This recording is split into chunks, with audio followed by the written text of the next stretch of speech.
All right. So, welcome class. We are going to start by talking about what a set is. Again, we're working on 1.4 positive and negative real numbers. And a set is a collection of objects.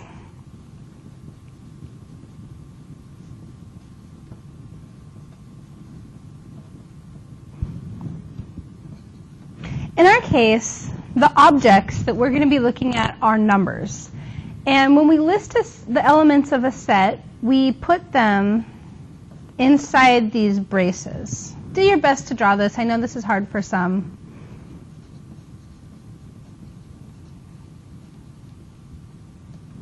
Okay. For example, write the set of prime numbers less than 20.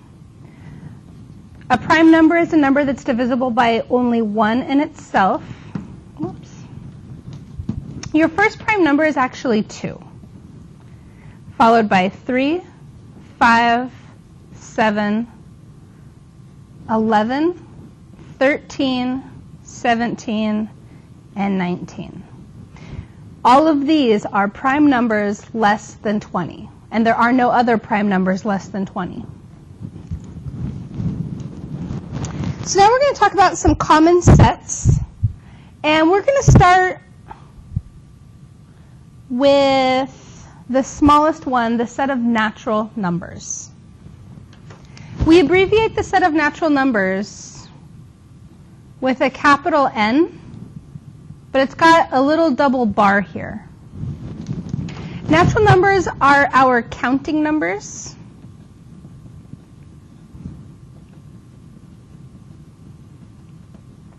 And when you think of how you count, you always start with which number? You always start with the number 1. These 3 dots, the ellipses, it basically says that we are going to continue this pattern indefinitely.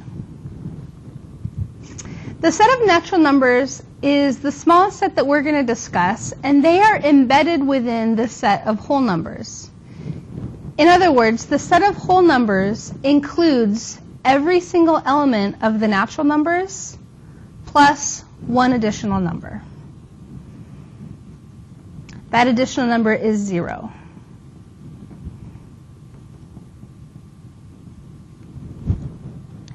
These are the set of whole numbers. Notice they are not negative. That brings us to the set of integers. We abbreviate the set of integers by drawing a capital Z with a double bar on the diagonal. And the integers are basically positive and negative whole numbers.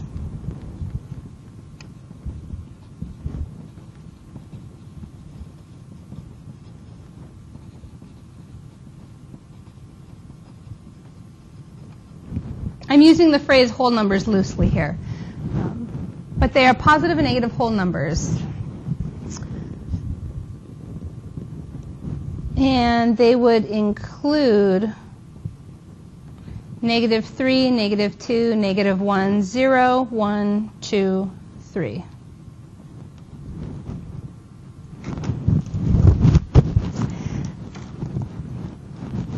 Rational numbers is the larger set. It includes all of the integers, but it also includes every other number that can be represented as a fraction.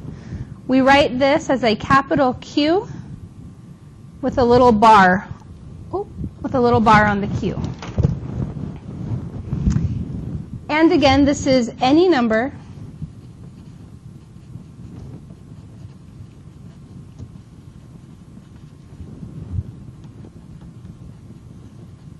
that can be written as a fraction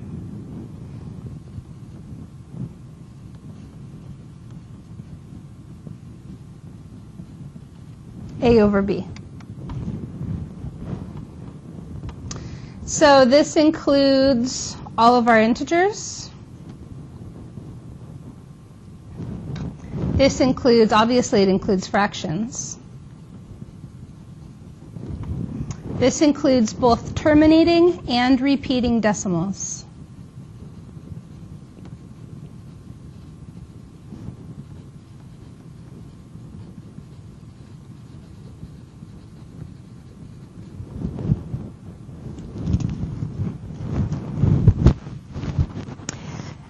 Then we have irrational numbers.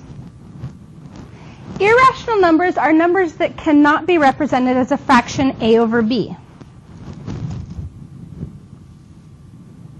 Irrational numbers are numbers that do not repeat or terminate when they're in decimal form.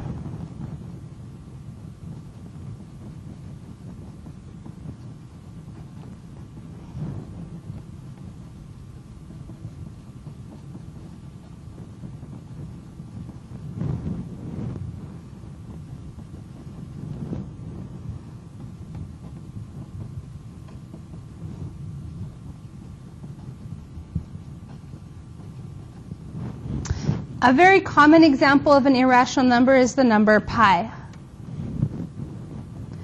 Pi is approximately 3.14. But we can continue. It doesn't stop at 3.14. That's just the most common approximation that we use.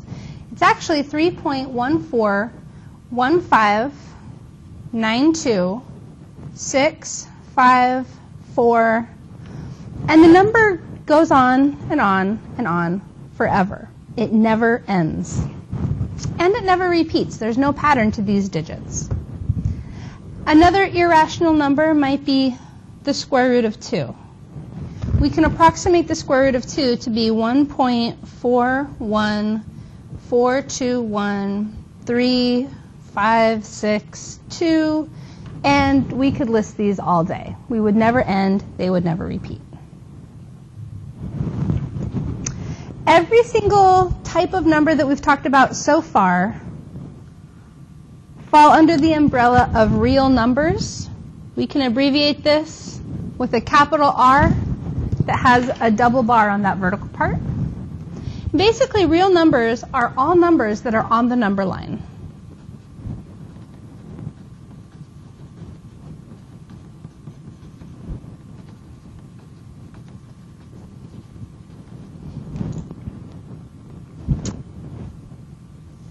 All right, and just taking a look at this again, real numbers encompasses all of these: rationals, integers, whole numbers, naturals, and irrationals.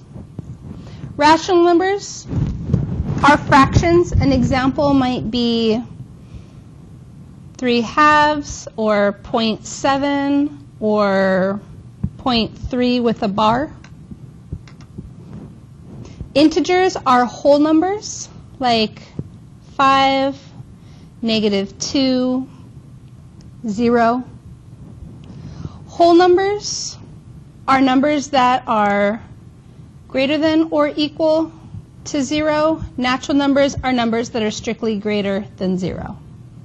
And irrational numbers typically will have a square root that cannot be simplified. Other famous irrational numbers are pi, e, or phi.